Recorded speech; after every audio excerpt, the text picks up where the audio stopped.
Now to a troubling trend due in large part to the economy. Many people face overwhelming costs of living, but many of us don't think about the cost of dying. 24-hour News 8's Jessica Leffler introduces us to one Michigan family brave enough to share their story with us. Well, Sue, death is something none of us want to think about, but all of us will inevitably have to face. Some West Michigan families are grappling not only with loss, but how to come up with cash for a funeral. That is her heart. A grandmother preparing to bury her grandson. It's against the natural order of things. I don't want to give no funeral for my grandkids. I wanted them to outlive me. It's supposed to be them burying me, not me burying them. But that's a reality this doting grandma, Deneen Chandler, is facing. She's sharing in the loss of Jamarian Jalon Williams, her grandson. And he was just 7 months old. He didn't even get a chance to live his life. And their family struggled to pay for little Jamarian's funeral on Friday. Jamarian passed away from natural causes.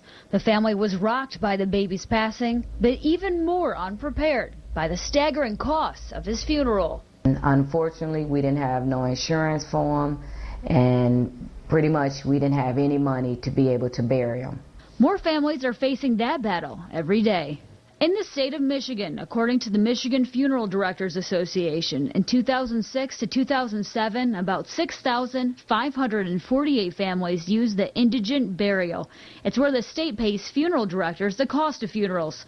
In 2007 to 2008, around 6,800 people used that program. The program this year, dating only until July, already has a dramatic increase to 7,642. At Gillespie Moody Memorial Chapel in Grand Rapids, we've seen an increase in families that need that assistance as well. These statistics don't surprise employees like Brooke Mitchell. I would say about 60% of our families have had to go and get assistance from the state.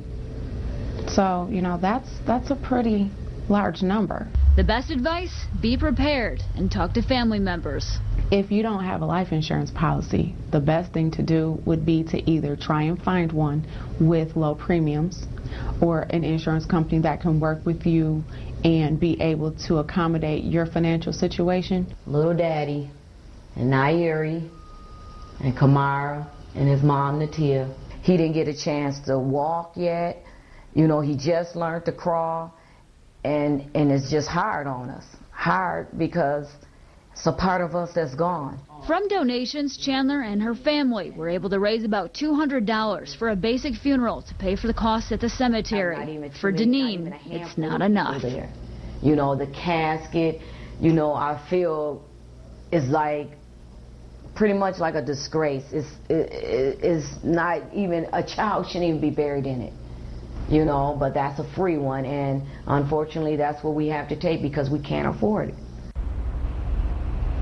Brooke at Gillespie Moody Memorial Chapel also tells us that if you know which funeral home you want to take care of your final wishes, if you contact them and work out a plan, a lot of times they can arrange a financial payment plan. Brian?